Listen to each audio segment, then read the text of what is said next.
पुंडलिक वरदा हरी विठ्ठल सद्गुरु श्री ज्ञानदेव तुकाराम। जय जय रघुवीर समर्थ। गुरुर ब्रह्मा गुरुर विष्णू गुरुर्देव महेश्वरा। गुरु साक्षात परब्रह्म तस्मै श्री गुरवे नमः। सर्वमंगल मांगल्ये शिवे सर्वार्थ साधिके शरण्ये त्र्यंबके गौरी नारायणी नमोस्तुते। आदिशक्ती आध्यात्मिक संघटनेच्या वतीने प्राचीन काळात होऊन गेलेल्या साहित्य शिदोरीचा अपूर्व ठेवा दिलेल्या आदिशक्तींनी काव्यातून सजवलेली सामाजिक प्रबोधनाची वर्णने सद्यस्थितीतील सामान्य स्त्रियांना रणरागिणी मानून तिच्याकडून वदवण्याचे कार्य आपल्या आदिशक्ती आध्यात्मिक संघटनेच्या माध्यमातून होत आहे। या उपक्रमाचा मनस्वी आनंद व्यक्त करते।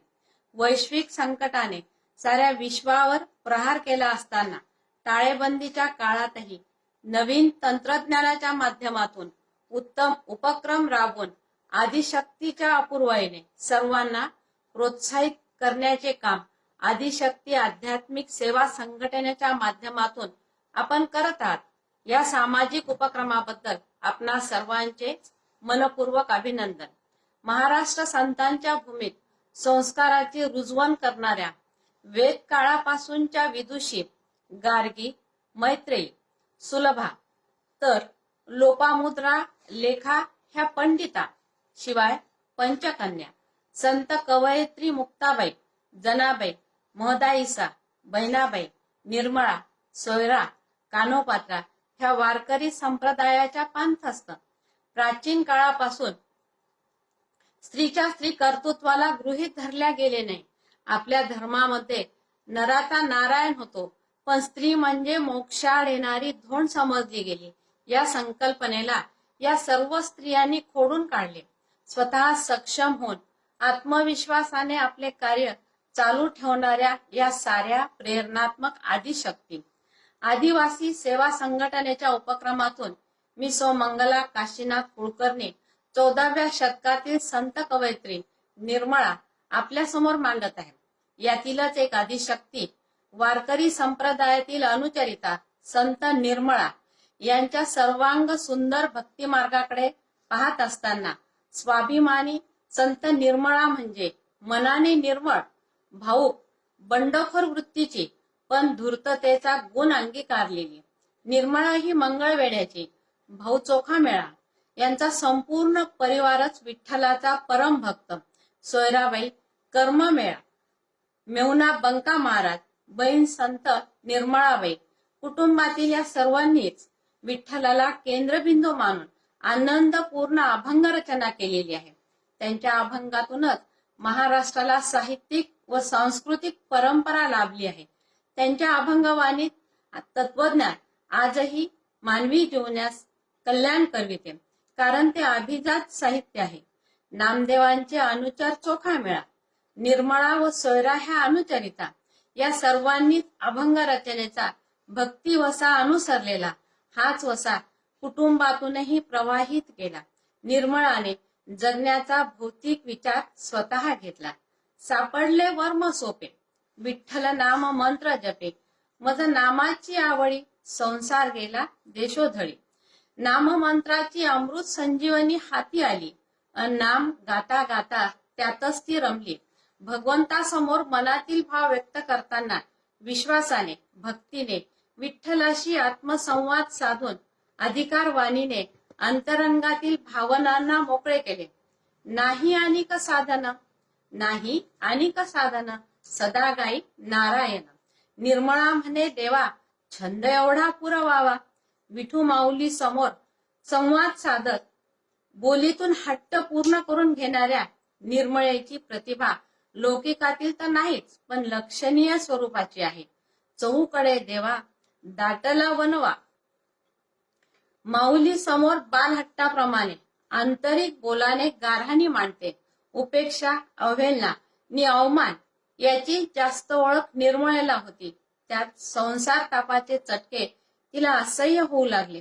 यातूनच एकच मार्ग निर्मळेला दिसत होता, विठ्ठलाला सर्वस्व मानून प्रपंचातून दुःखाशिवाय कशाचीही प्राप्ती नाही या व्यापक जाणीवेतूनच स्वतःला सावरण्यात तिने केलेला दृढ निश्चय त्या काळातील प्रतिकूल परिस्थितीला दूर ठेवणारा दिसतो. समस्या सर्वांभोवतीच फेर धरून असतात, फक्त त्यांचे स्वरूप वेगळे असते. त्याला मागे सारणेच योग्य. हा सुंदर संदेश संत निर्मळा ताकद बळ वाढवण्यासाठी देतात. निर्मळेच्या मनातील घालमेल शांतवण्याचं बळ नामामध्येच असल्याची खात्री आहे. मानवी जीवनात या संसारात मानवाला आधी भौतिक, आधी दैविक आणि आध्यात्मिक अशा 3 प्रकारच्या यातनांना सामोरे जात असताना चैतन्य शक्तीची जाणीव होणे म्हणजेच अनुभूती प्राप्त होणे. विठ्ठलाच्या नामगजरामध्ये एवढे सामर्थ्य आहे की काळही त्याच्यापुढे लोटांगण घालत असतो. देह जावो अथवा राहू, पांडुरंगी दृढ भाव, नाम संसारातून तारून नेण्यास कारणीभूत ठरते. संत निर्मळा म्हणतात, ऋग्वेद, सामवेद, यजुर्वेद, अथर्ववेद, 4 वेद, 6 शास्त्र यांचे निश्चितपणे एकच सांगणे असून ईश्वराचे नाम हेच त्यांचे सार आहे. मानवी जीवनाला त्यात कल्याण साधता येते. असं जीवनाबद्दलच्या सार्थकतेचे बोल बोलताना संत चोखा मेळा, सुखाकारणे करी तळमळ, जपे नाम सर्व काळ असे निर्मळा तळमळीचे बोल ऐकून पाठबळ देणारा हा बंधुभाव आहे. निर्मळाने ही व्यवहार नाती जमली. म्हणूनच वहिनी सोयरा निर्मळेला एक सुंदर उपमा देऊन म्हणते, तीर्थ उत्तम निर्मळा, वाटे भागीरथी जळा.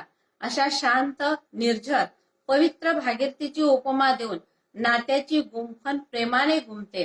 अशी ही कळवळ्याची नाती. प्रेमानेच प्रेमाला जिंकता येते. हे उमाळायचे हेलकावे अनुभवण्यासारखे असतात. सुख सर्वांनाच मिळतं असं नव्हे. सुख शोधावे लागते आणि ते शोधण्यातच जीवन मार्ग आहे.